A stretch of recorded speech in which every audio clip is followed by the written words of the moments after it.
મારું નામ છે કૈલાસબેન એમ પીપલિયા. હું સુરતથી બોલું છું. તમારું સ્વાગત કરું છું.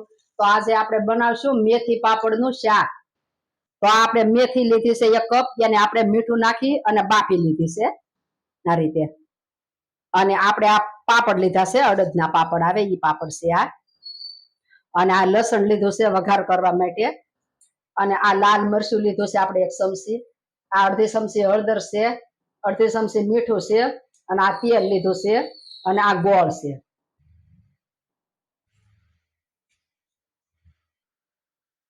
તો હવે આપણે આ ગેસ ચાલુ કરશું ને આ કડાઈ મૂકશું. એમાં આપણે તેલ નાખશું.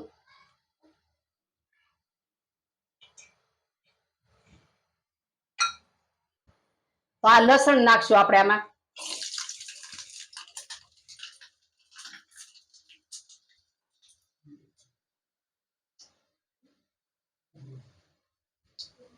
આ મેથી છે એ નાખશું આપણે.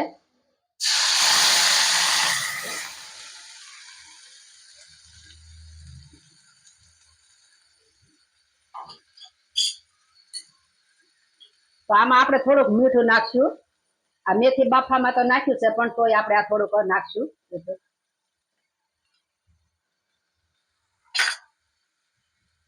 અને આ હળદર નાખશું આપણે. અને આ લાલ મરચું પાવડર છે એ નાખશું.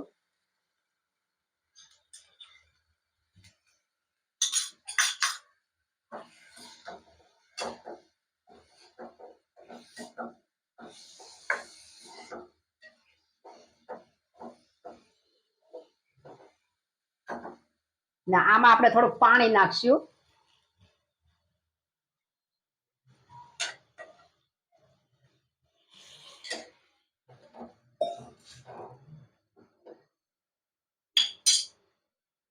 અને આમાં ગોળ નાખશું આપણે.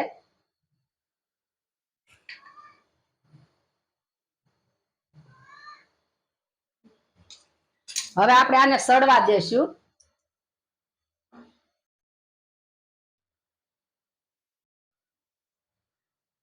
આ મેથીનું શાક અને બાજરીનો રોટલો ખાવામાં પણ બહુ સરસ લાગે છે.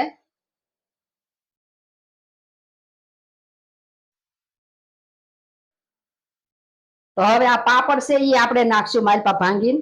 આ રીતે આપણે એને ભાંગી નાખવાના છે.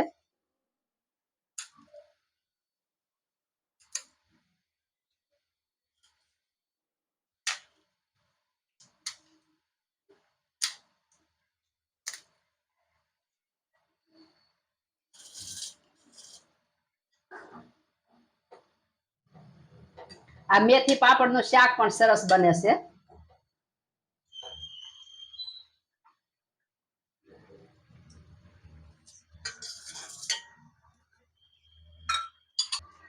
તો શાક આપણે સડી ગયું છે. તો હવે આપણે ગેસ બંધ કરશું અને શાક નીચે ઉતારી લેશું.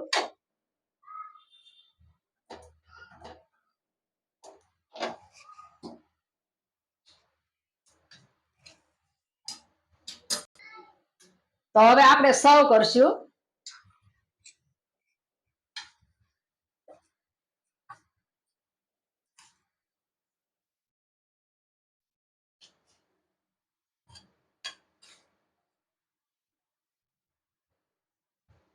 આ બાજરીના રોટલા સાથે, ભાખરી સાથે, રોટલી સાથે, તમે બધા સાથે પણ શાક ખાઈ શકો છો.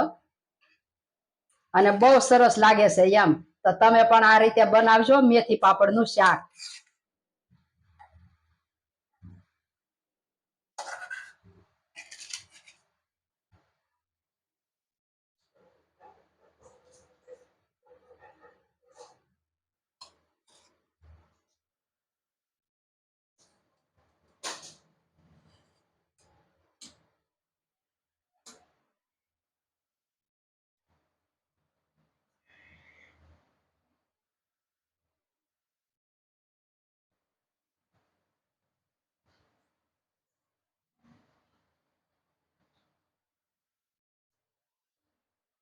તૈયાર છે આપણું મેથી પાપડનું શાક.